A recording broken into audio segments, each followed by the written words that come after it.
Hello, everybody. Welcome to the Man Sports Fan Podcast. I'm your host, Philip Arthur Schultz, and I'm here with Brian Fremming and Christopher P. Allen Smith. We from the couch. We've been on hiatus here for 6 weeks, 7 weeks. I actually had my older brother ask me, "Are you gonna podcast soon?" I don't know if the rest of you have been itching for us to come back. But to be frank, there's not been a ton to talk about. So it feels like this was right. Coming back, kind of beginning of summer. Baseball's in full swing here. But yeah, what's one thing that has happened to you these last 6 or 7 weeks? An update for the crowd. Anniversary. Got some warm weather. Enjoying life. And I'm just happy we're all awake today. So I'm glad Chris has joined my club of falling asleep before the podcast. I'm just really honored. I have another one with me. I'm feeling well rested, which is really important in this scenario. So today was the official last day of school in the DeForest Area School District. So my job goes all year round, but the kids and teachers are officially gone.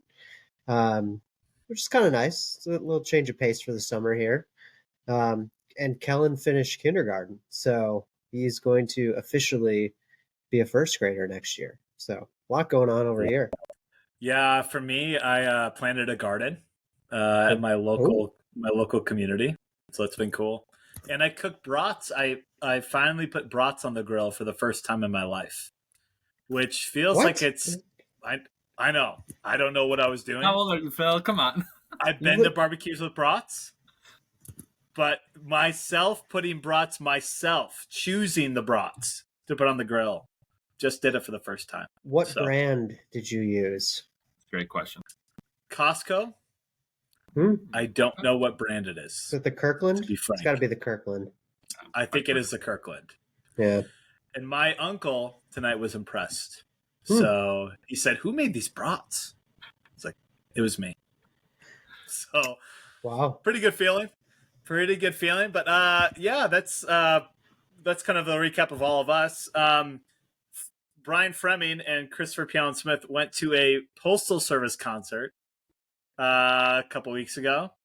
And some of you don't know, they are a band that came out of a band called Death Cab for Cutie. And their lead singer was like, "Hey, I want to do this kind of electronic pop band project." They put this album called Give Up out. This was like 2004. It's an amazing album. Blew up. Maybe 2003. Blew up. Amazing album. You guys went to the 20th year anniversary show, yeah? Something like that? Yeah. Something like that. Okay. So describe the experience for the audience. Tell us about it. It's a pretty unique concert. Because they're just playing these two albums, one from Death Cab, Transatlanticism, if I can't spit that out. But anyways, and Postal Service, their one album of Give Up. And I think the coolest part was Jenny Lewis, original member of the Postal Service, was on the tour for this because she's not part of Death Cab. So yeah, they had some really great harmonies, duets. Ben jumped on the drums in the Postal Service. I was just remarking to Chris, like, this dude's just so talented.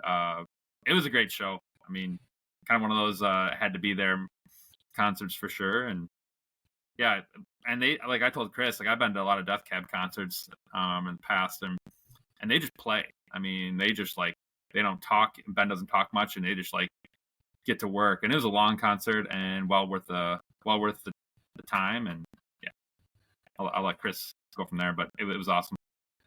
Yeah, I've been trying to get to a Postal Service concert for like 20 years. I had tickets to go in Minneapolis 10 years ago when they did the 10-year reunion, and there was like this huge snowstorm, and we didn't end up going. Was supposed to go last summer in Chicago, and something came up. So it was like, finally the stars aligned. Death Cab was great. Postal Service, they definitely delivered the mail. I mean, it was a great concert. And like, yeah, well done.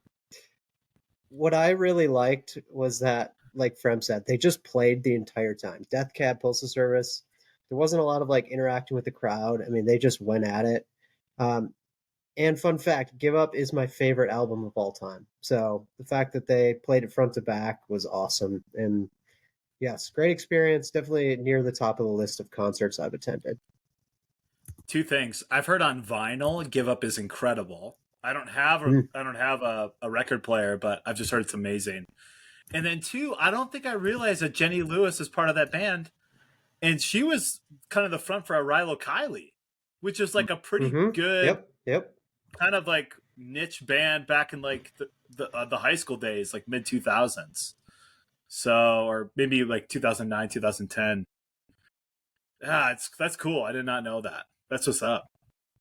Well, anyway, I'm jealous. You sent me pictures. They're awesome. I definitely want to go see them at some point. So, didn't you have an extra ticket? We did. All I had to do was fly out there. It went unused. It literally went unused. Yeah, That's insane. yeah. That's stupid. All right. Well, hey, let's get to some sports. Although it's more personal sports. Fantasy sports update. Frem wins the spring season in fantasy NASCAR. Frem, how you feeling? I feel lucky, and I'm probably going to tank from here on out. I got one season, so I'm happy. Chris finished second. Chris, how does it feel to be behind Brian again?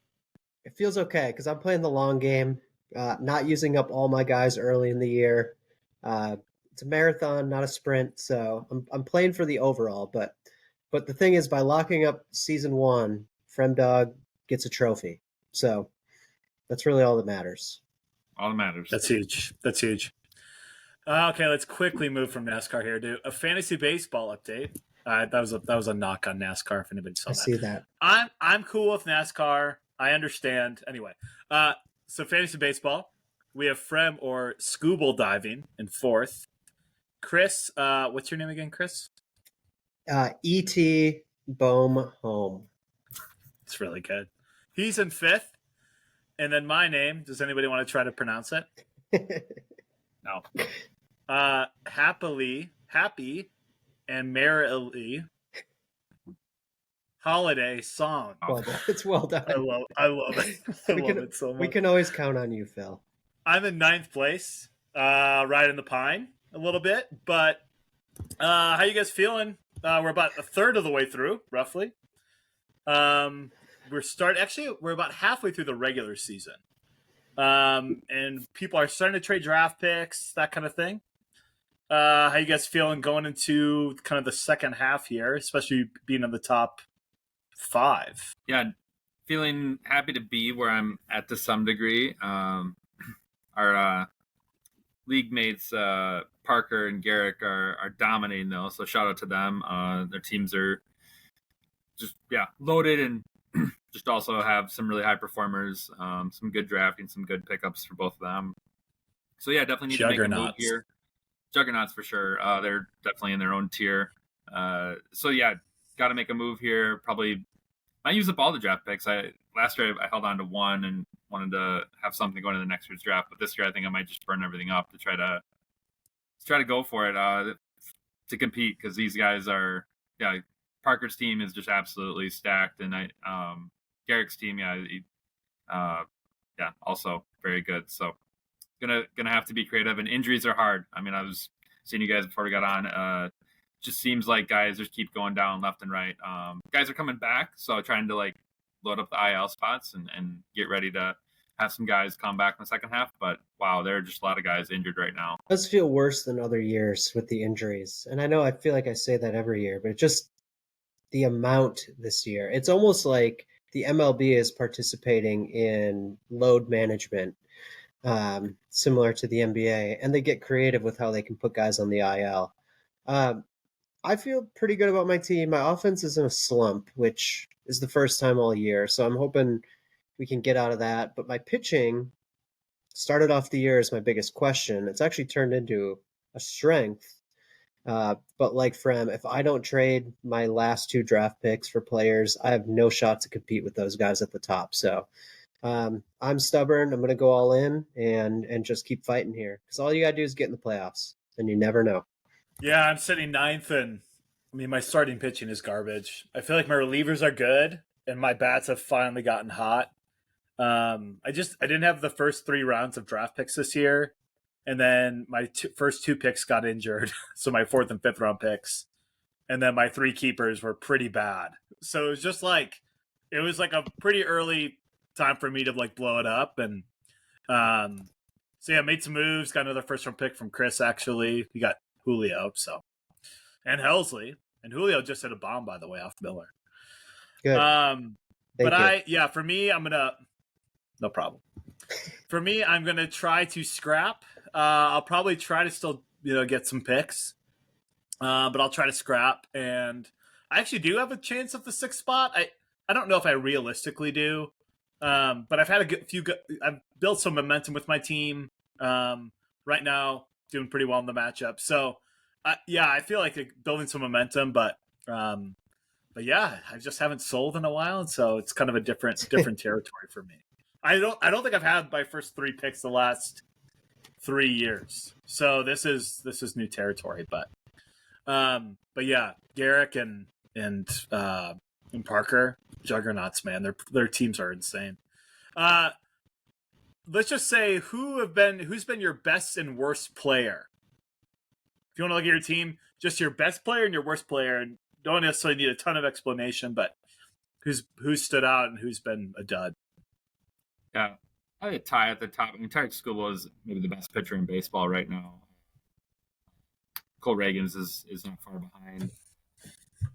Funny when you saw that, as we're playing this out, the worst player, I cut him. I mean, I cut people so quickly if I feel like they're tanking. I'll just highlight one guy I cut, one of the worst guys I think I had, and held on to it for a while, thinking he could turn around.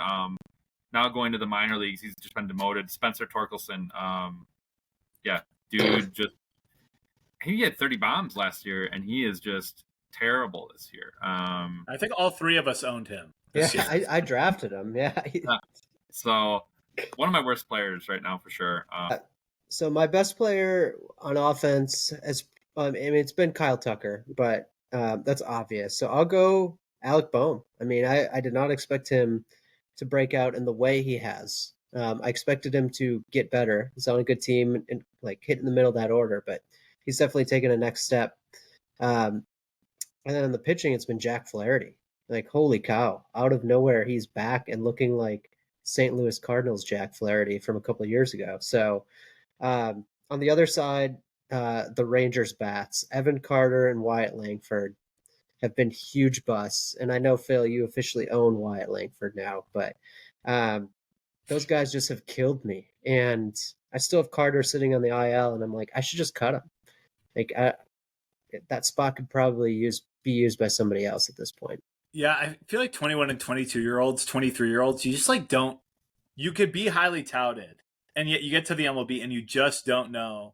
I feel like the Julios of the world are like so rare, But Wyatt Langford, I thought Wyatt Langford for sure would be pretty solid. And I'm hoping, obviously, that he will become that, in the next 100 games or whatever. But, for me, Willy Adames and Joe Ryan have probably been my most consistent. Mason Miller, you could also add on there. But obviously, those 2 being my most consistent shows where my team's at. My worst has been Nolan Jones, and I still own him because he's on the IL. Homer. And it's a we'll homer continue to ride it. We'll continue to ride it because the potential's there. I don't know. I mean, at this point, he's still in the IL. He'll actually get activated probably this week. So we'll see where it goes from there. But I just love that you kept Nolan Jones, and that will go down in infamy. So I love it. Hey, the ADP was like roughly 50 to 60. It made sense. It's just funny. It made sense.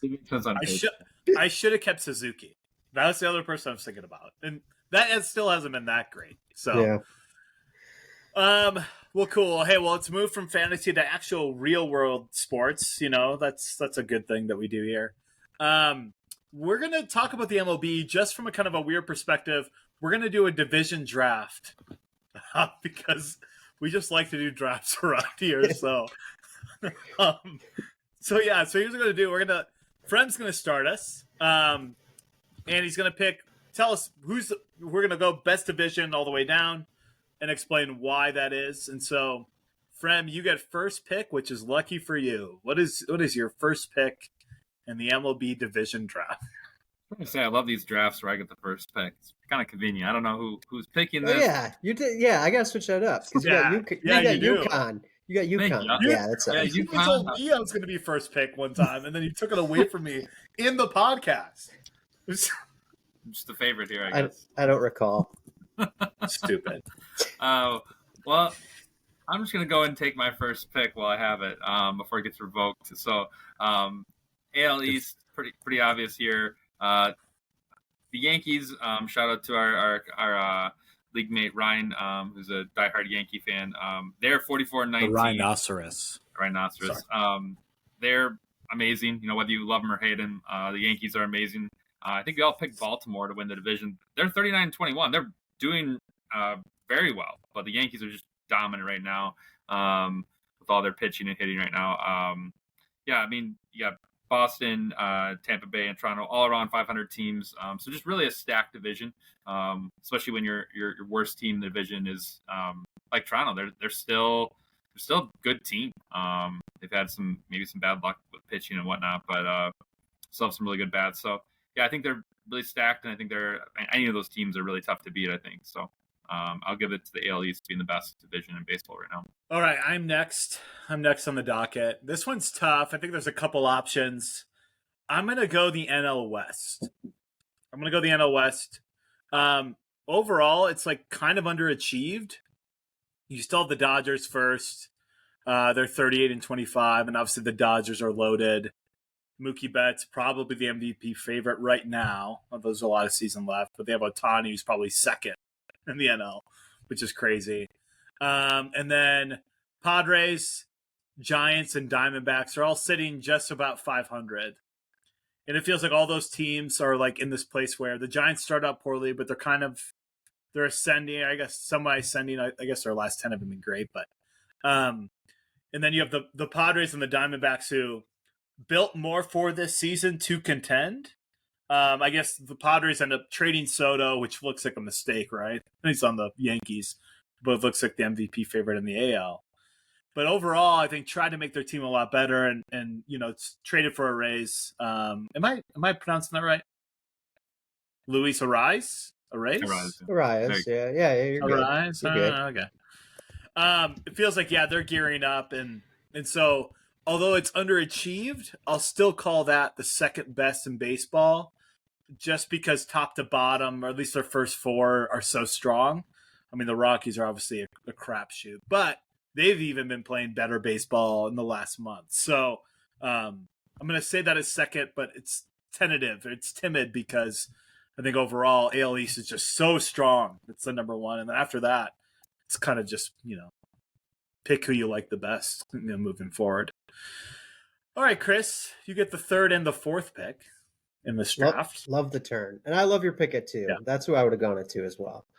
Thank you. My number 3 is not what I would have ever expected going into the year, and it's the AL Central.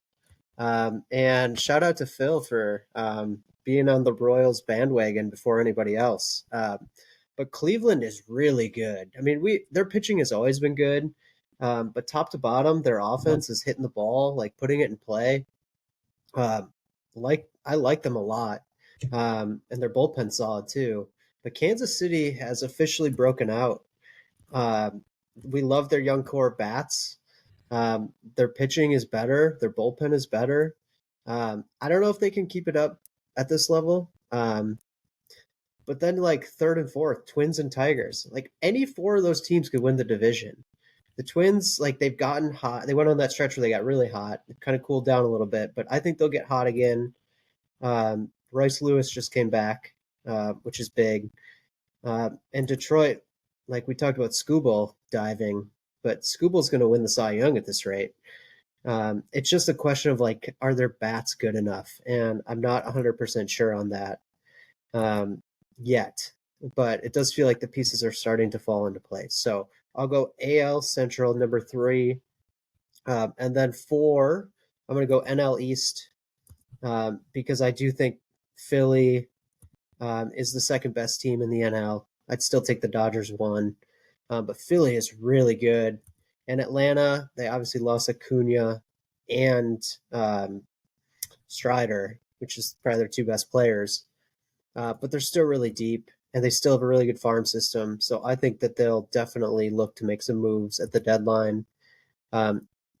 Obviously, beyond that, Washington, New York, Miami are not very good, but I think they're so top heavy with those two that I would take that division fourth. Cool. I get the fifth, and I'm going to go the NL Central. It's one that we all know well, just because of the consistency of averageness in the whole division. Outside of the Brewers, to be honest. I mean, I think the Brewers have been the most consistent, and I think probably have the best bullpen right now in the Central. And that's been probably their calling card a little bit more than everything, along with some clutch hitting. We have the Cubs sitting at 31-31, the Cardinals at 29-31, the Pirates at 29-32, and then the Reds at 29-33. And the Reds are kind of ascending. Their bats have started to heat up a little bit, courtesy of the Chicago Cubs. So sad, but the Pirates started up really hot and then kind of fell a little bit. And then the Cardinals, they've played better baseball in the last month, and it feels like some of their bats are starting to come to life a little bit. You still have struggles with Goldschmidt, but all I have to say is it's a fairly average division. It feels like the Cubs, the Cardinals, and the Reds could all be above 500 or get to a better place with their teams. And then the Brewers, let's just see if the pitching keeps going, and if the clutch hitting continues. But the Brewers are one of those weird teams that have a combination of power. I think they're hitting maybe the fifth most home runs in the MLB, along with speed. And that's not something you see in teams that often. It's usually one or the other more often than not. This you see it in both. So I'll pick the NL Central. Frem, who's your last pick here? Yeah, it's funny. I had a different order, 2 through 5 there for the other divisions. I actually had the AL Central number 2. I like them so much. But I did have the AL West last. And I'll just, kind of highlight why I think they're the worst division in baseball right now. Seattle's underperforming. I think Seattle could take the jump. You got key players like Julio Rodriguez underperforming overall this year right now, only 5 home runs total. Guys got George Kirby. I did not keep him. I kind of thought he would regress, and he has quite a bit this year with over a 4 ERA. And then Chris highlighted the Ranger young stud players not performing this year. You got a bunch of pitchers on the IL. I mean, if guys like Scherzer, DeGrom can come back, who knows where that team could go? I mean, they're another wild card team. And Houston, I mean, wow, they're 28-35 right now. I mean, I don't think anyone saw this coming, right? I mean, they have Verlander back, they have Framber, they have their core of players like Tucker, Altuve, Bregman, but yeah, I don't know if I'm curious if they sell. That's a really interesting team because they're just not there. I wonder if they do sell off these pieces because, but yeah, I know these are like fan favorite players for Houston. And then, surprisingly, Oakland, or whatever the Las Vegas A's to be, are ahead of the Angels, who I think the Angels are just kind of like whatever. No Ohtani, they've kind of given up on baseball and should sell Trout, but I don't know if they ever will. But yeah, I just think this is a pretty disappointing division overall. I mean, I will say the Mariners and Rangers, if they get some things to happen here, I think they could maybe come out, but no one's like playing really great in this division right now. And I think whoever does come out of it, unless they get a lot better, one of these teams looks like an easy out in the playoffs. That is our division draft. I think if anything, it's helpful for us to see the bigger picture of the MLB, and I thought that was pretty helpful in that. Chris, to be fair, I was on the Tigers train, not the Royals. No, remember when you called out Bobby Witt? Like, you're like, I love that he's staying there. They're building a nice young core. I'm like, yeah. That's fair. They are. And what's interesting about the Royals is they spent the most money early in the offseason, if you remember that. They signed like 6 guys for, I think, a total of like $100 million. Like, it wasn't a lot of money, but they tried, I think they got Hunter Renfroe, and they got a bunch of kind of random pieces. It feels, it's a fun team to watch. It's Seth Lugo, the 34-year-old breakout. Insane. Gosh, that's crazy. All right, let's get to some Central talk. That's probably what we know best. Frem, this is really for you. Are you buying the Brewers as going to win the NL Central? I guess. Are you buying what they've done so far, and then what is their ceiling in your mind? Yeah. I think I'm going to disappoint most of Brewer Nation here. I am not buying the Brewers as they are. They have a 7-game lead on the last place team, the Reds, and who knows? The Reds have players that could come back here. I mean, there's a lot of like middling teams here. The Cubbies could get hot. As they are, I do not buy them. I think they do a very good job of getting by and using what they have. Like you said it, Phil, before we got on, above average players. Outside of Contreras here, no one is really a stud right now in this lineup. I mean, Yelich, I think, is doing his thing still a bit, being a solid veteran player there. But Churio, we're just letting him figure it out at the bottom of the lineup right now. We have a lot of other different journeyman-like players that are there. Guys like Terang, Frelick, young guys. We're giving them opportunities right now. We need guys to come back off the IL. Garrett Mitchell could be a huge addition mid-season. Devin Williams. If we can get these guys back and we can make a trade, I think we need another starting pitcher, and I think we need an impact bat here to really make a serious run. As it is right now, even if we won the division, I think we'd be out in the first round of the playoffs without much of a doubt there. If we get Devin Williams back, Garrett Mitchell back, and we can make a move, I do think this team could make it as far as the NLCS. I really do think they could make it that far if they get all these pieces back and actually make a move. But as this team is, I do not buy the Brewers as they are right now. Chris, do you have any response to that? I mean, you're a Cubs fan, but you live near the greater Milwaukee area. I'm still a little skeptical myself, and a lot of it comes down to the pitching. And they just have a lot of injuries. And I don't know how sustainable that is throughout the course of a 162-game season. They have a nice lead in the division, but like we talked about, all the teams are pretty decent. Even the Cardinals are starting to figure it out. Like, it's just going to take one team getting hot for 2 weeks to tighten up those standings. I mean, I'm buying sort of the top half of their lineup, like Adames, Contreras, and Yelich.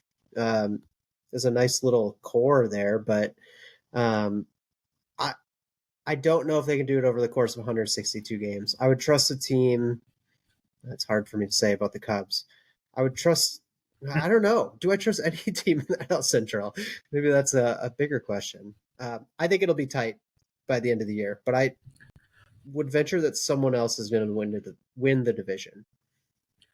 Just looking at team stats here, the Brewers are second in average in the NL, 256. They're third in home runs with 68. They're fourth in earned run average with 377. All the metrics, or all the kind of basic stats that we look at, or baseball fans look at, trend well for the Brewers. Yet, we're only a third through. So it's interesting hearing some pessimism from a Brewers fan. I mostly hear kind of obnoxious optimism. Yeah, so I just looked up FanGraphs. Odds to make the playoffs: Brewers 76%, Cubs 41, Cardinals 30, Reds 17, Pirates 15. And so they're overwhelming favorites, like you talked about, by the metrics. Well, the bullpen, I mean, I think that has been the thing that they've gotten to the bullpen, and they've been able to close out games. Yeah, the bullpen's even without good. Devin Williams. Yeah. So it's an interesting team. Let's get to the Cubs. I guess, Chris, what's going on with them? Maybe what's the major strength you think, and then the major problem that the Cubs have right now? I mean, the strength is definitely the starting pitching. It's carried this team this year, which is disappointing because their biggest weakness is their bullpen. I mean, it's the exact opposite. The Cubs have the second most blown leads in the MLB. And if you watch it, I mean, I probably didn't have to look that up to know that they were in the top 5. We've coined the term blowpen for them because they really have, I don't know if they have any person I trust coming into the game in the bullpen. And the offense is just like, I think it's kind of what we thought it was going to be. It's just okay. Like, there's not a lot of stars. There's some guys that hit for average, but there's not a ton of power. Top to bottom, it's okay, but there's no one that is going to carry you throughout the course of a season. Even Bellinger, I mean, he's kind of leveled up to where I feel like we kind of thought he would be. What about you, Phil? I mean, the strengths and the weaknesses are there. I mean, when you have Hector Neris closing games for you, and I think his walk rate is 15% of batters, and his strikeout rate is 14%. It's just not. It's never. It's going to be shaky. Although he's been pretty solid. I mean, he's gotten in some jams and he's escaped them. Yeah, I mean, the bullpen is a walking mess right now. I think with the hitting, what was so difficult for so long is they were just all cold at the same time. Feels like now they're starting to come out of that. You have players like Happ hitting better. Morel's been really unlucky. His BABIP is like what's the acronym mean again? Batting average of balls in play. Yes, thank you. I knew you would know it. It's one of the lowest in the league out of all hitters. I think it's out of 156 hitters. I think he's 155th or something crazy like that. And I know there's more hitters than that. He's Javi Baez 2.0 with worse defense.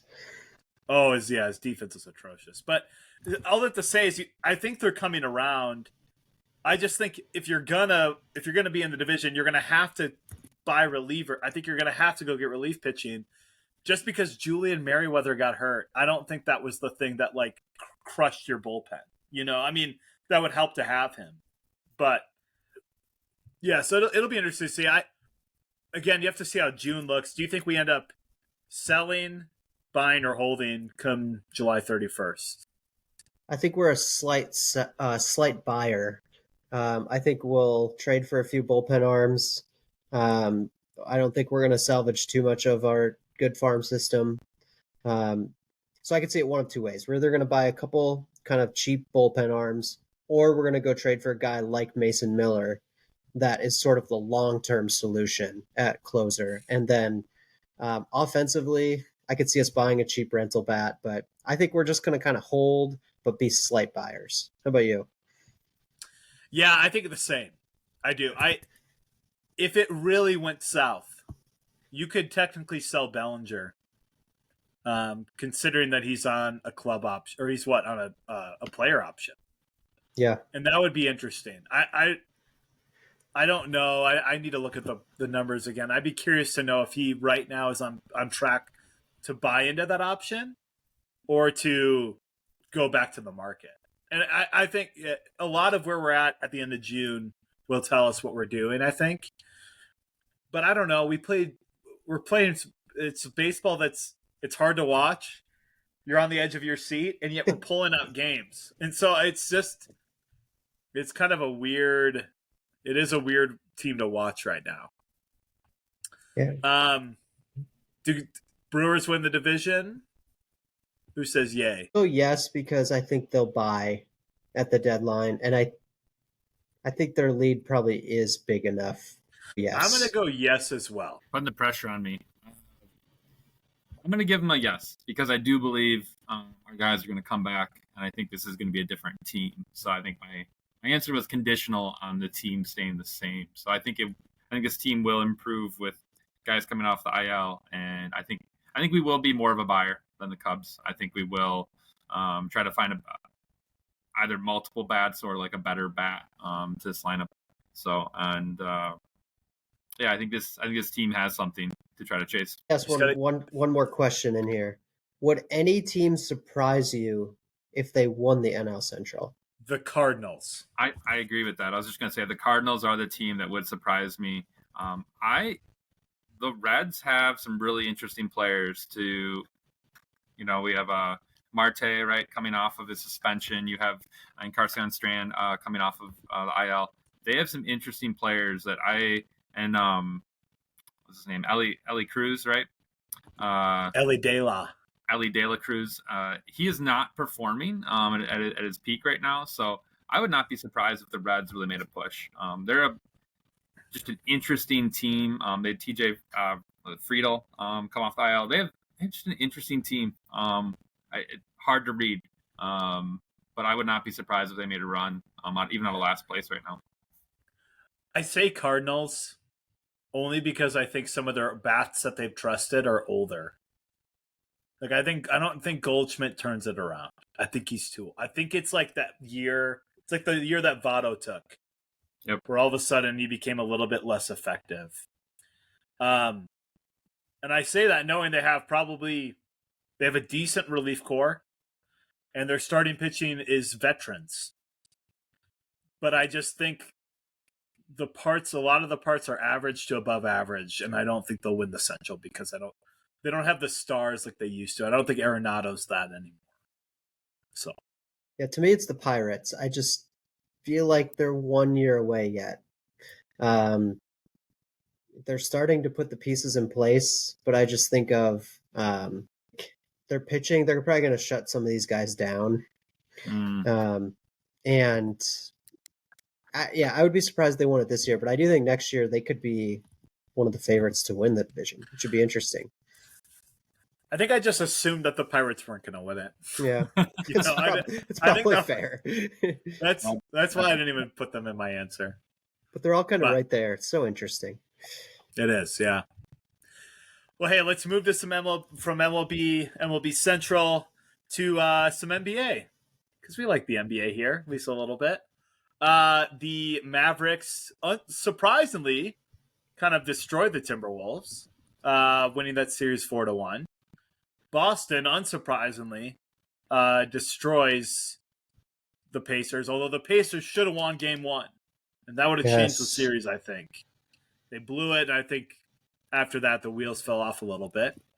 Plus, what's-his-face got injured? Tyrese Halliburton. That was a little sad. So now we have the Celtics. We have the Mavericks. Game 1, I believe, is tomorrow. Starts tomorrow. Has anything surprised you so far about either of these two teams, or maybe about just the playoffs in general here? I think the disparity in, I think what many have pointed out leading up and out of the finals, and the two teams' paths to the NBA Finals. Boston had an injured Miami team with Jimmy Butler. You had Mitchell go out with the Cavs, and then you had Halliburton out with the Pacers. Celtics had a really easy road, right? And I would argue that Mavs. I mean, even that first round playing the Clippers. Then you have Shai and OKC, and then I think what most would say is a team that people expected to make to the finals after beating the reigning champs, the Nuggets. Beating the T-Wolves, and in quite a dominant fashion. So I think that's probably the shocking part of just watching these paths line up. And I've been down on the East all season, and I think I'm still there, down on the East and betting on the West right now. The East is just so bad this year. I mean, we called that a while back, and it just played out that way. Yeah, some big guys got hurt, but Boston was by far the team out of the East. What surprised me was the Nuggets being up 3-2 against Minnesota, going on the road, losing by 45, but then having Game 7 at home and only putting up 90 points and losing. Like that just shocked me. I thought by far the Nuggets were going. Yeah, up by 20. Yeah, that's right. Second half. Yeah, brutal. But I thought they were a lock for the finals, and I think they would have beaten Dallas had they gotten there. But really, like, this finals matchup is about star power. I mean, you got Brown and Tatum versus Luka and Kyrie. Like, it's going to be pretty fun. And I know we'll get into predictions, so I'll save that. Phil, what do you got? Yeah, I think the Nuggets, only the Joker and Murray having good games in Game 7, that was shocking to me. I mean, Aaron Gordon, Michael Porter Jr. just had horrible games. I did not see that coming. But the biggest surprise for me has been Kyrie Irving. This has been the Kyrie Irving revival tour. This was a player you could really hate pretty easily because it just seemed like he was selfish. He was super kind of bombastic. He was saying crazy things in the media. He's saying super selfish things in the media. And it feels like he has found his place as like the Robin to Luka being Batman. Like he's just figured out, hey, I know how to be in this team. And he's just been like the consummate pro. You literally haven't heard anything, in the media at all. And maybe that's just because he's out, from the Northeast, from Boston and New York City. But I'm just surprised at how, I'm not surprised at how well he's played, but just the fact that he's shown up defensively, that he's like given leadership to Luka, given kind of primary to Luka, but then had his moments and been obviously super clutch. That game 5 in Minneapolis where they just came out and destroyed them. I didn't see that coming to that extent. And a big reason was, well, obviously Luka going for 20 in the first quarter, but Kyrie hitting tough shot after tough shot as well. So that's just been really cool to watch. It's made me I knew he's so talented, especially I think some people think he's top 5 talented in the NBA, but just hasn't played and been kind of a drama queen, said really weird conspiracies, all this weird stuff.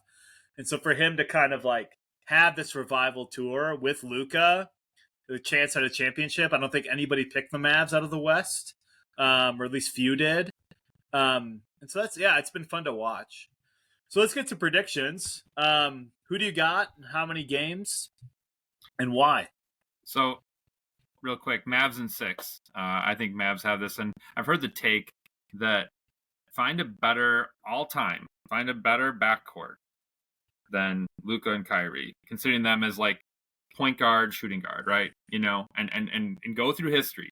And right, you gotta take out, Pippen and Jordan, right? Because they were like small forward shooting guard, right? That's not a backcourt, so find a backcourt. You got, Clay and Steph, but think of like who could you find, right? In recent memory and history, you probably got to go way back into, I think people highlight like, Joe Dumars and Isaiah Thomas with the bad boy Pistons, but there's not many amazing backcourts like this. I think you could compare maybe to Clay and Steph, but I think people have said if you take Luka and Kyrie individually to Clay and Steph, it's pretty easy that Luka and Kyrie individually are better than those two, and then together are really hard to beat. I think the criticism here was that these guys couldn't figure out how to play with each other, but now they have. They're pretty unstoppable. I think. I don't know how Boston. I mean, maybe Drew gets out there on Kyrie or Luka and can lock them down a bit. I just don't think Boston can get it done. And then just one little thing I'll throw out there for Boston. I'm gonna wait and see if Jason Tatum can meet the moment, because he had a finals not long ago against the Warriors where he disappeared and he did not show up and he did not perform. And so this is his moment. A lot on Tatum here. Is he the guy? It's gonna be really interesting. But I have Mavs in 6. I think they're too dominant. I think this is going to be a pretty fun series. Kyrie becoming likable was definitely not on my bingo card. But I kind of found myself liking him. It is weird. I'll go. I'm going to go Boston in 6. I want to say 5, but I do think Luka and Kyrie can carry them through a couple games potentially. But I just think Boston's too deep. I think they're going to get Porzingis back. I don't know how effective he'll be or how much he'll play, but Al Horford's had sort of a second coming out party, and now they won't have to rely on him as much, so he should be able to stay fresh. And Frem, I think you nailed it. I think it's Drew Holiday, who he matches up against, and what his ability to lock down that person is, because we know he's such a good defender, and I just worry about Dallas's depth against Boston. But the one weird thing about Boston is that they have these games where they just don't show up.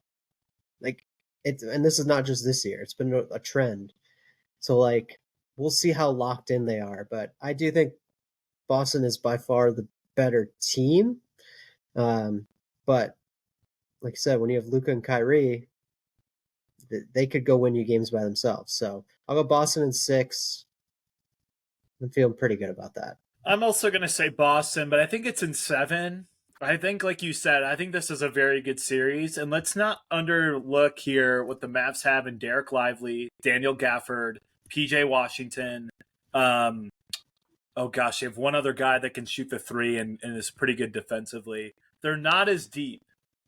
But I think with the Celtics, I think they have enough defensive firepower with Jaylen Brown and Jason Tatum and Drew Holiday. All 3 of those guys can play D. And they're bigger. So, I think it's going to be a very competitive series. I think Luke and Kyrie will go off at some points. I think sometimes the Mavs are a better team. In terms of team play, I think they're better. Talent, I think Boston is better. And I think they get it done in their second finals. I just think they get it done. Even if they've had an easier road. I mean, them coming back against the Pacers the way they did, they wouldn't have been able to do that last year. Yeah, And I that's a think good that point. shows me something different where, these guys, like, they're a little bit more locked in and they can hit the clutch shot if they need to. So I'm going to go Boston in 7, but it's going to be a great series. I'm just excited for, Luke and Kyrie and a different team. I mean, Right. I'd love to see the Nuggets back, of course, but see the Mavericks with Luke and Kyrie. It'll be fun. So, Yep. All right. Any last thoughts on that series? No, I think Chris said it. It's going to be exciting, and if the Mavs get it done though, Luka's going to have star power. I mean, people are going to look at him as the best player in the NBA if he can somehow get it done. Because how he's playing right now, he's kind of right there. Joker, Giannis, these other guys. I mean, I think he's right there maybe if he can get this done. All the European players, man. Yeah, They're better absolutely. than American players. Dominance. It's just true. All right, let's switch over to the English Premier League. Never thought I would say this on this podcast. It's beautiful. So just to give you the EPL kind of ended mid-May, and if you don't know who some of these teams are, totally okay. I'm just going to give you the top 6 of the standings, and this is kind of known as the Big Six. Although there's other teams outside of this that aren't in here, and I can name those in a second. But you have Man City winning again for the 4th year in a row. It's very annoying, but they are really good. So it is kind of it's something admirable, at least in a way. You have Arsenal 2nd, which is pretty classic. Liverpool 3rd. Aston Villa 4th, which is a surprise. This guy named Unai Emery is their coach. A very much more defensive team. They did not play as well in the second half, but they held on with enough points. You have Tottenham as 5th, Frem's now chosen team. And Chelsea in 6th, which is me and Christmas team. And I'm just going to throw it out there to you guys. How many games of the EPL did you watch this year? You can count on one hand. It was at least 3. Okay. That's still good, though. Yeah. Chris? I watched a lot the last 2 months of the season as things started to shake out. And Chelsea started to play really well towards the end of the year. So I definitely became more locked in as the year went on. So I would say somewhere around 15 to 20. Cool. That's cool. I'm glad that you started watching around that point, because that's when it got really good. It was a tough Yeah, it was a good first 6 months. a lot of good games. Yeah. So, I'll just say takeaways for the year. I mean, yeah, if you guys want to speak to this, you can. City with Pep is just incredible, and it's a juggernaut. They somehow always seem to lose in the Champions League. They outplayed Real Madrid in that game by so much. They were so much better than them, and yet they still could not score, and they lost. But Real is kind of this weird team that just keeps winning when they get outplayed. They just have a resiliency. Liverpool's losing Klopp, so them getting 3rd is not a bad finish, but they're going to be in a transition period. Arsenal's on the cusp, but it's Arsenal, so they just somehow seem to blow it, or they lose points when they can't. But they had a really good year this year. Aston Villa, good for them, got 4th. They'll be in the Champions League, which is like it's kind of this big European tournament. The Champions League final is like the Super Bowl in Europe. Like we have the Super Bowl here, everybody kind of gathers, hangs out, parties, whatever. The Champions League is like that in Europe. I mean, that's kind of the big event. But they'll be in that tournament, which is great for them. Tottenham, they have this coach named, we call him Big Ange. I can't even pronounce his last name. He's this guy from Australia who runs this like really progressive style of soccer or football. where in essence, like it's really strong attacking, trying to play a lot of offside trap. If anybody's familiar with soccer, their future is bright, but they need to revamp their squad a little bit for what Big Ange wants to do. And if you want to hear a good press conference in the EPL, Big Ange is a one to listen to because he's pretty funny. He's fun. And then for Chelsea, a good last 2 months with Mauricio Pochettino, played a very direct style of football. So really end to end, super entertaining. As a Chelsea supporter, could drive you mad because just giving up too many goals. But Chelsea probably they just fired him, and they hired this guy named Enzo Maresco. I think that's how you pronounce it. And he comes from Leicester, who got promoted this year to the EPL. They'll be back. Leicester won the EPL. Is that 8 years ago? 9 years ago? They were like 5,000 to 1 odds. Yeah. It was incredible that they won the league. Yeah. If you want to go look at a story, that's actually really cool to go look up. To look up Leicester City. But Chelsea just hired this new coach that's associated with Pep Guardiola, kind of a similar possession style. It may be a bit more boring, but we're probably going to give up less goals. So I think for them, finding cohesiveness early in the season and preseason and then the season will matter. And they had so many injuries. So if they can avoid the injury bug, that will be huge for them in the league. But they have all this young talent that they spend a ton of money on. And so if they are consistent throughout the year, and they don't necessarily need to win every big game or even draw every big game, but if they're consistent, I think they'll be top 4 next year. Chris, do you have anything that you'd add just from what you watched and what you thought about with it? No, I think you hit it well. Yeah, that Leicester City. Did they make a documentary on that or anything? I don't know. They should. They should if they haven't. Yeah. Yeah. No, nothing to add to the Chelsea though. I definitely my interest in watching the EPL went way up, so I'm excited to start from the beginning next year. I've never really gone through a full season of being a fan. Kind of just tune in and out. Well, there's a lot of games. Mhm. I mean, there's all these tournaments alongside the EPL season. You have the FA Cup, you have the EFL Cup, you have the Champions League tournament, you have Europa if you're not in the Champions League, you have the European Conference if you're not good enough to be in Europa. It's a long. The more you get into it, you realize there's a lot of games. Brian, you are now a Tottenham fan. Is that what you've chosen? Yep. Hotspurs. Spurs. Let's go. Are you gonna buy a jersey? I gotta look into it. I'm gonna look into it for sure. If you're gonna buy anybody, in my opinion, it should be Son. Yeah, for because sure. that guy is a baller. He is a baller. So I freaking love that guy. He's a Chelsea killer, but he's awesome. Okay, it's enough EPL. It's probably the most EPL. Maybe we should start covering more EPL. Yeah, that'd be fun. That would be. Wow, the evolution of the podcast is happening. Let's get to around the world of sports. Everybody's favorite, everybody's favorite segment. We have a very special segment after this one, but let's get to around the world of sports. That could be you're playing, you're thinking about, maybe you're watching something you never have. I watched a professional pillow fight just for like 20 seconds the other day. But that's not what I'm going to talk about. What do you guys want to talk about? What's on your mind in terms of sports around the world? I'll just give a quick shout out because I was on the training with women's college basketball, WNBA. If you've been tuning in just a little bit, it is pretty wild. There's a lot of coverage of it now with the new class coming in with Brink and Reese and obviously Caitlin Clark.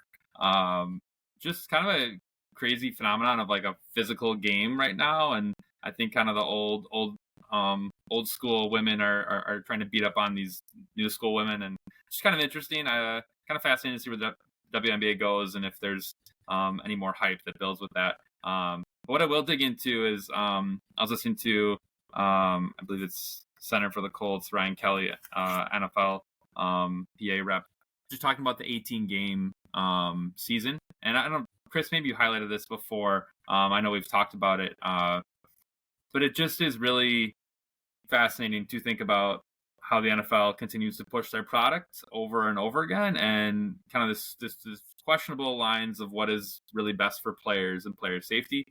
We know the NFL is a very physical game. We know there's new rule changes coming and whatnot. Yeah, just seeing what Goodell has said quite openly about it, and maybe I think even like Aaron Rodgers is get on McAfee talking about this. But yeah, I think there's some fair questions of like, is this good for the game? Is it good to really deplete the preseason?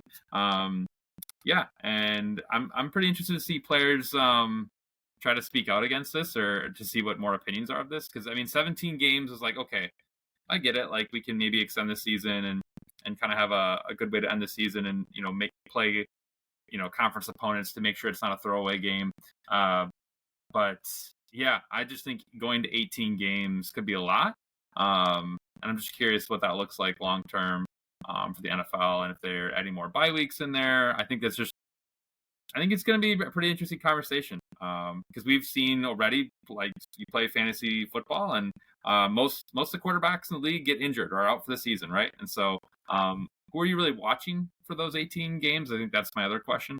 Like, maybe it gives players more time to heal up, I guess, if they're injured. But yeah, I would foresee that teams might, then go this way of what we've seen now with the NBA, and now it seems like that with baseball, this load management. I mean, do we start seeing players sit out, not play as much, take breaks during the season? So something to watch out for. I don't know if that 18 game season is really good for teams and players. It might be good for fans, obviously, in fantasy and betting. We know that's what the average fan is maybe interested in, but not so sure it's good for the game. The NFL says they care about players, but their actions often lean otherwise. Like, yeah, it's the money, but you think of like 18 games. Yeah, it's not good to add another super competitive game.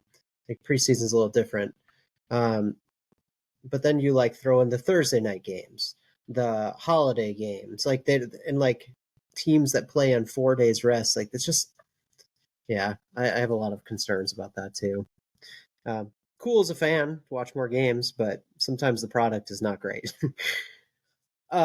My thing tonight is I want to give a shout out to college baseball, because like college baseball gets really no coverage nationally until it reaches like this time of year, and ESPN has a media deal with like the College World Series, so you start to see games more on TV. But the product is awesome. Like when these teams are playing at home, the stands are packed. And like you get that the college atmosphere is just unique in itself. And the games are just awesome. Like, the pitchers aren't overly dominant, so you see a lot of like balls in play. You see a lot of like small ball where teams are bunting and moving guys over, and like it's just kind of like an old school feel of baseball. So that's pretty cool.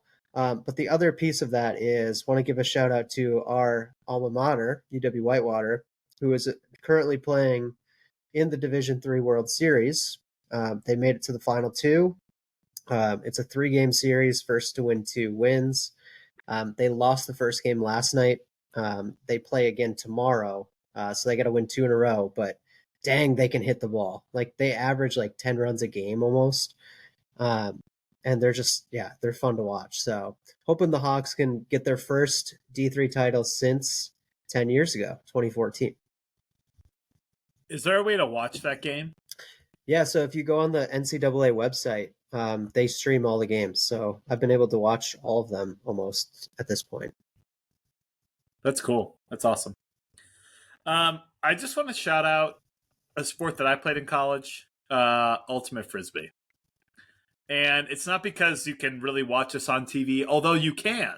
They actually have an Ultimate Frisbee League that started in 2012, has 24 teams. But this is just a fun sport to play. I'm in my mid-30s. I would be considered a master's level player if I decided to play that level or whatever, a higher club, club level. But they also have grandmasters where you're age 40 and playing. And all that to say is this is just a super fun game. I think the sport is continuing to grow in the United States. I know it was in the trials for an Olympic sport, which would be kind of interesting. But if you get a chance to be in a rec league in your, in your town, in your city, go do it. Super good community, super willing to teach new players and not be jerks about it or weird about it. And it's all self-officiated. So that's kind of the beauty of it. Like, you're part of the game is having good sportsmanship. And so, yeah, I played in college at UW Whitewater for subpar. That's what our name was. I don't know why it was called that, but it was a super fun experience. If you live in Madison, obviously some of you heard of MUFA, which is Madison Ultimate Frisbee Association. I was part of some of their leagues. One of their leagues has 108 teams in it, and they reshuffle who you play based on where your record is or how you're doing as a team. And so you're playing almost even teams every week, which is just super cool. And so I just want to give a shout out to Ultimate Frisbee because I think it's super fun to play. Obviously, really good exercise, tons of sprinting, that kind of thing. But also a growing sport, I think, in America. And eventually, I think we'll get to kind of a bigger stage eventually. Love that. Row Frizz. Awesome. Row Frizz. Yeah, I could see it taking a similar path as like lacrosse did. Like, lacrosse is now really big and has become a pretty popular high school sport. Like, I could see something like Ultimate Frisbee sneaking its way into that world at some point.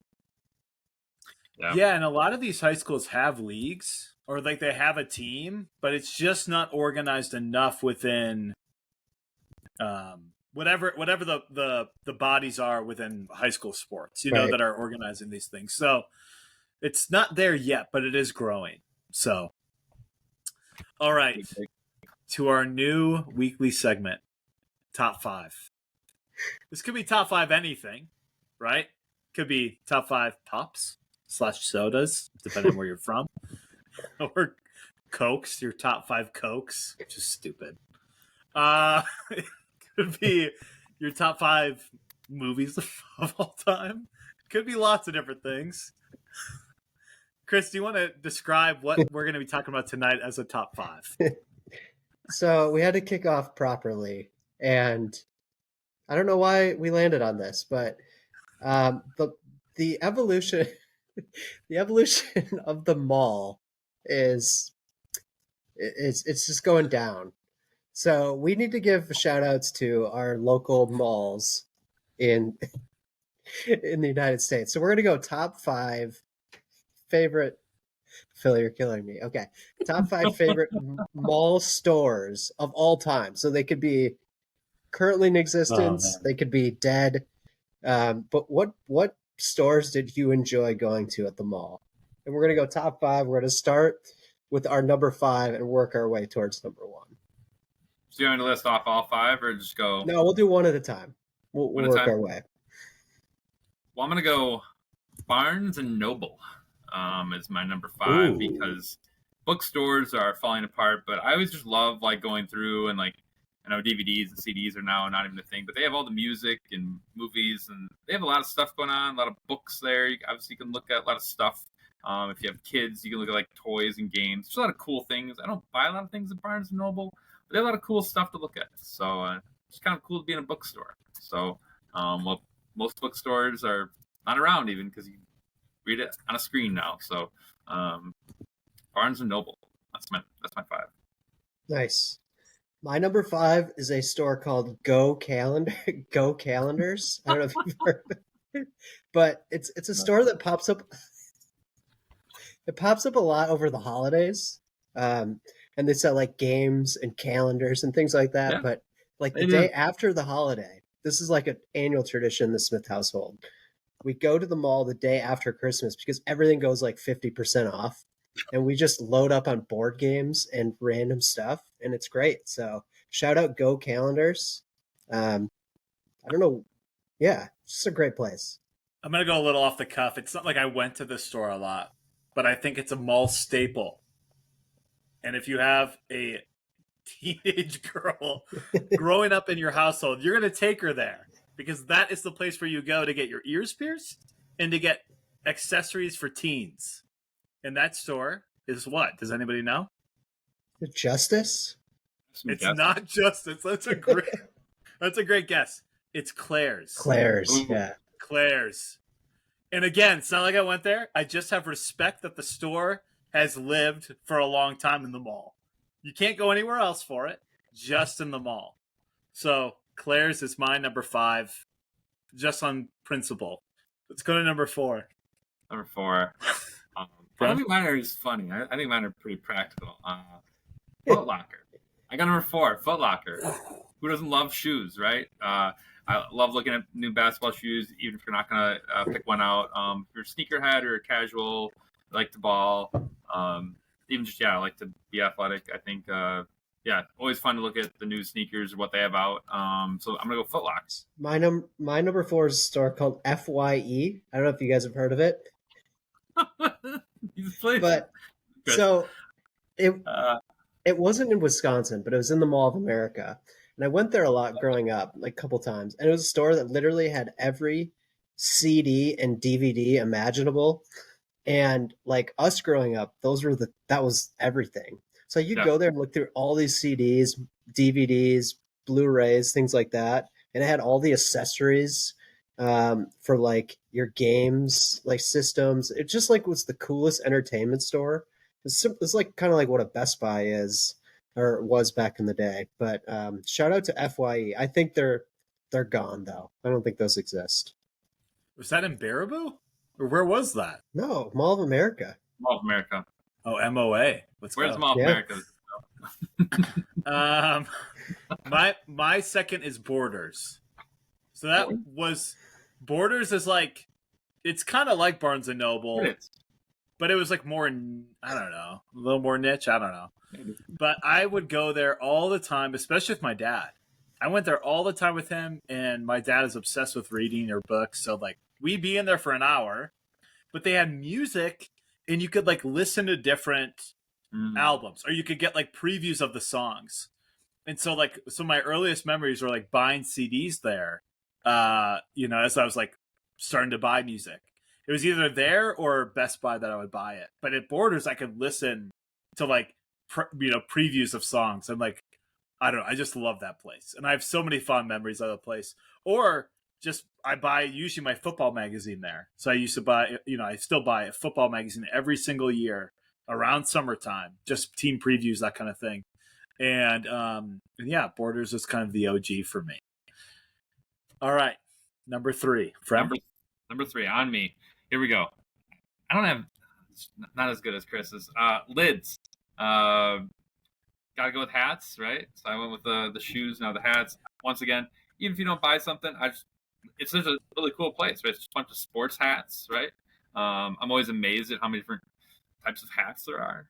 Old school, new school, whatever. So Lids. Nice. Lids was my honorable mention, so I appreciate that.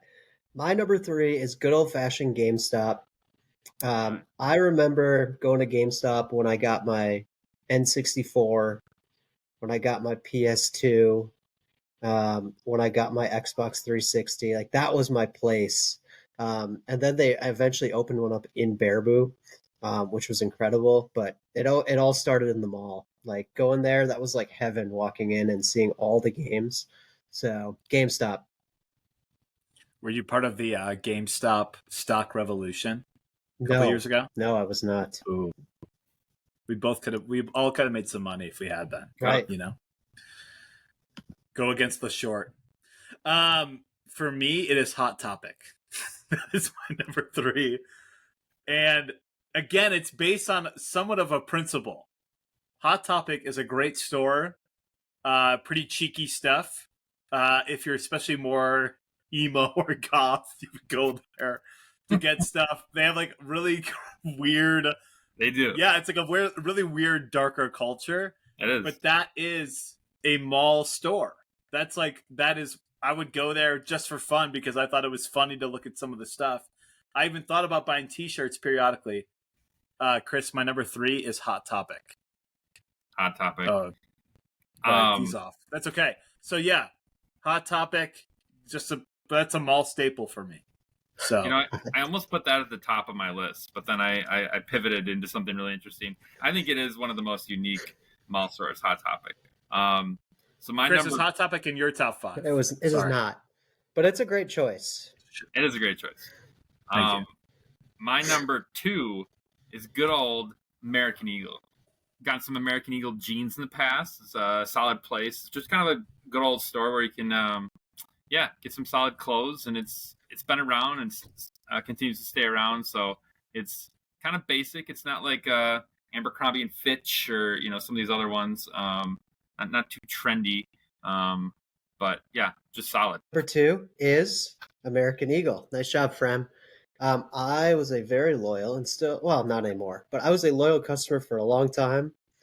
That was my go-to place. Like you said, you had Abercrombie, Hollister, and American Eagle. Those are kind of the three.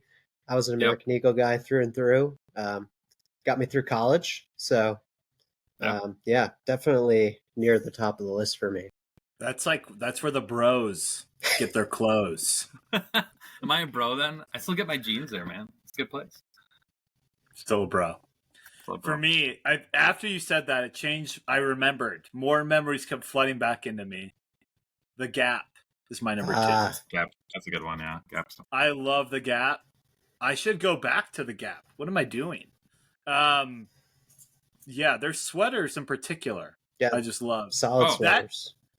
You had less X body spray in that place, and you had less kind of like darker. It was like a darker ambiance in like American Eagle and some of those places. At least it felt like it, especially when you go in the front. Gap, it was a little more bright. So anyway, I think Gap is a good dad store. Like, I mean, just like have like average like casual clothes. It's a good dad store. So.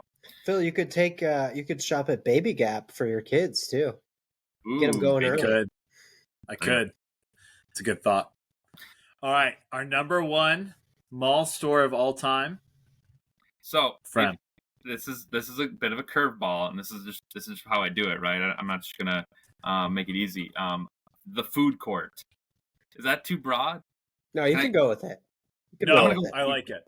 If you want me to narrow down, I'm gonna go with the Chinese food in the food court, but the food court in general, just because it's classic, and that is something I will go back to the mall for still, because it's just all these random different types of foods. There's like donuts, and I mean they're trying to be healthy nowadays, but they just have all this different Sbarro. Sbarro is a classic one. Pizza, whatnot. So yeah, just a bunch of different food that's greasy and not really good for you, but yummy. So the food court is number 1 for me. Gotta love the food court. My number 1 is the All American Department Store, formerly known as Sears. I loved Sears. It had everything, man. You could go there and check off every item, household item.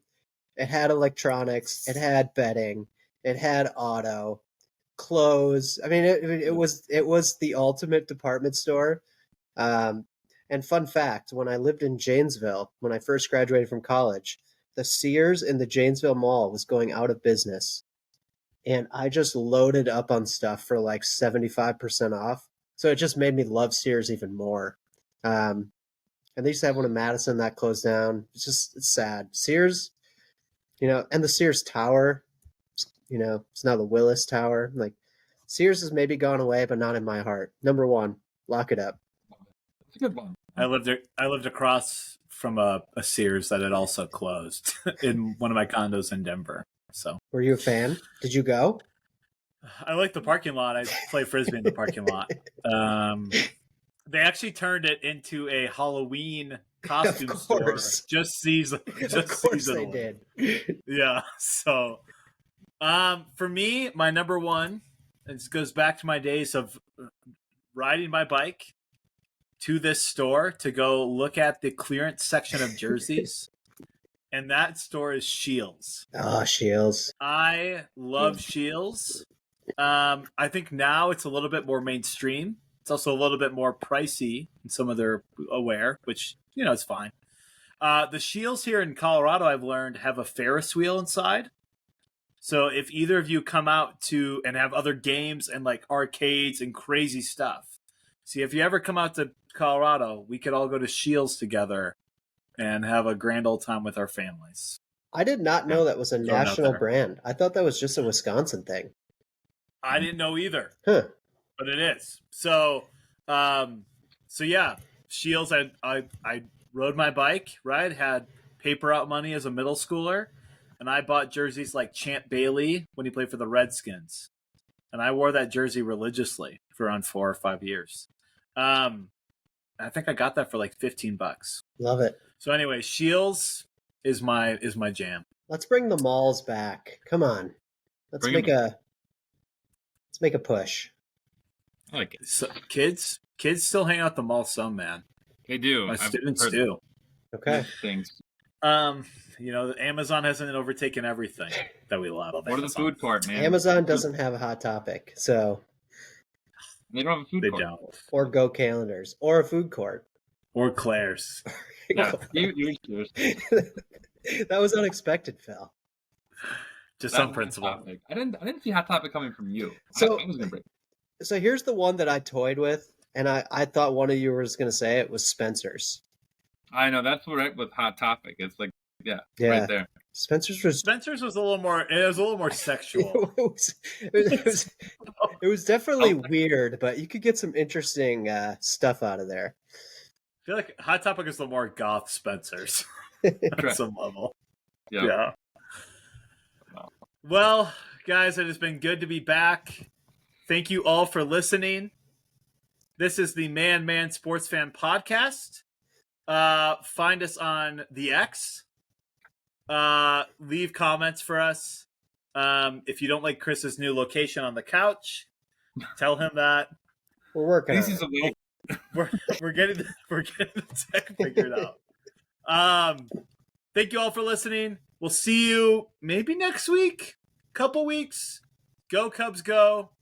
Summer of Talkman ×2 Go is coming Birds. back. Last thoughts, guys? Hawks. Yeah, go Hawks! World Series. Let's get it done. Go Hawks! World Warhawks. Series. Oh, go Warhawks. Hawks! Warhawks. Go Yeah. Hawks. Hawks. Okay. All right. Goodbye, everybody.